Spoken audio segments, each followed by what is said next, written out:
आऊज़ु बिल्लाहि मिनश्शैतानिर्रजीम बिस्मिल्लाहिर्रहमानिर्रहीम। अस्सलामु अलैकुम नाज़रीन, अल्लाह से दुआ करता हूँ कि आपकी ज़िंदगी में कभी कोई गम ना आए, कोई परेशानी ना आए। नाज़रीन, ये जो पीछे आप जगह देख रहे हैं, इस जगह पर एक बेकसूर सोए हुए नौजवान को गला काट कर कत्ल कर दिया गया था। नौजवान एक मोटरसाइकिल मैकेनिक था और साथ ही में एक गांव वाक़या है, चक नंबर 299 ईबी का रहशी था। नौजवान का नाम मोहम्मद इमरान वल्द मोहम्मद इकबाल वट्टू था। नौजवान इसी जगह पर पीछे अपनी मोटरसाइकिल मैकेनिक की शॉप करता था। मकतूल मोहम्मद इमरान रात को चारपाई डालकर अपनी दुकान के सामने ही सो जाता था।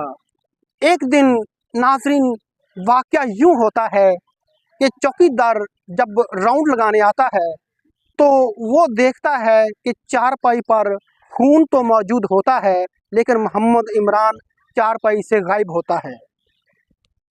चौकीदार को शक हो जाता है और वो फ़ौरन अहले इलाका को इकट्ठा करता है और अहले इलाका पुलिस को फ़ोन करती हैं और पुलिस रात भर सर्च करती रहती है, लेकिन मोहम्मद इमरान का कुछ पता नहीं चलता। सुबह के वक़्त थाना इंचार्ज SHO शमौन जोया मौका पर मौजूद होते हैं और सर्च जारी होती है। इतने में इतला मिलती है कि चक नंबर 299 ईबी के बराबर से बाबा हसन वट्टू की पुलिया के बिल्कुल बराबर से लाश बरामद हो जाती है। इस वक़ूए से ये साफ ज़ाहिर होता है कि मकतूल को बेरहमी से कत्ल करके उसकी लाश को इस नहर के 291 ईबी को जाने वाले नाले में फेंक दिया जाता है, जो कि रात को सफ़र करते करते 299 ईबी के बराबर पहुंच जाती है। शक व शुबहात दूर हो जाते हैं, पूरे इलाके में दहशत और खौफ तारी हो जाता है और खुलेआम इंसानियत का गला काट दिया जाता है। ये एक इंसान का कत्ल नहीं था, पूरी इंसानियत का कत्ल था। नाज़रीन, यहाँ पर हमारी शॉप्स भी हैं, हम भी कभी रात को अपनी शॉप्स पर ठहर जाते थे, लेकिन हम लोग ये सोचते थे, हमें ये खौफ तो होता था कि चोर डाकू वगैरह आते हैं, लूट लेते हैं, लेकिन ये कभी हमारे वहमो गुमान में भी नहीं था कि रात को सोए हुए इंसान का गला काट दिया जाता है।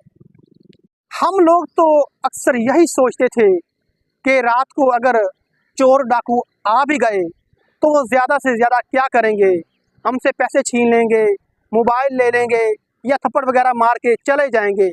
ये तो वहमो गुमान में भी नहीं था कि कोई इंसान दूसरे इंसान का गला भी काट देता है। मकतूल मोहम्मद इमरान कोई ऐसे वैसे घर का बेटा नहीं था, वो चश्मो चिराग था, वो पोता था एक बहुत बहादुर और अजीम ज़ैनुल आबदीन उर्फ इलाबा वट्टू का पोता था, जिसके खौफ के कभी डंके बजा करते थे। जब लाश बरामद हो गई तो वर्षा आने लगे, तो वर्षा में एक बूढ़ी खातून आई और वो बयान करने लगी, हाय हाय हमें किसी ने मार दिया। कभी वो भी वक़्त था कि इस अड्डा उमरपुर पर लोग हमसे पूछ कर बैठा करते थे। बाबा मरहूम ज़ैनुल आबदीन और चाचा इकबाल वट्टू मरहूम, अल्लाह उनको जन्नत में आला मकाम अता करे, वो फौत हो चुके थे।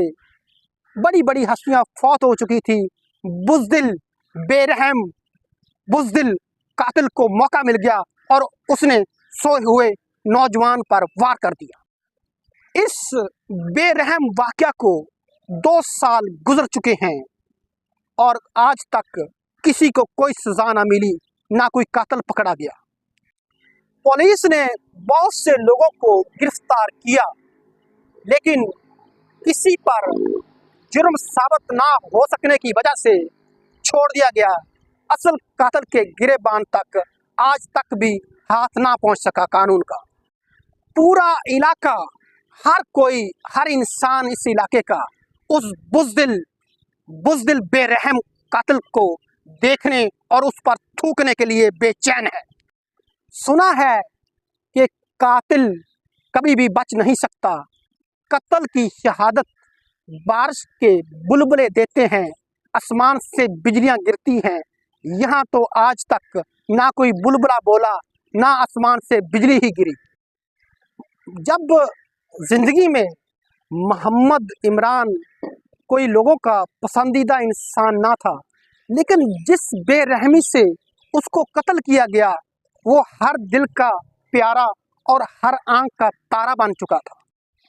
पूरे इलाके की हर इंसान की ख्वाहिश है कि उस बेरहम बुज़दिल कातिल को जल्द अज जल्द पकड़ा जा सके ताकि इंसानियत को इंसाफ मिल सके। हुकूमत से गुजारिश है कि इस केस को दोबारा रीओपन किया जाए, इंक्वायरी की जाए और इंसानियत के साथ इंसाफ किया जाए। बुज़दिल बेरहम बुज़दिल कातिलों को उनके अंजाम तक पहुंचाया जाए। बहुत बहुत शुक्रिया। अस्सलाम वालेकुम।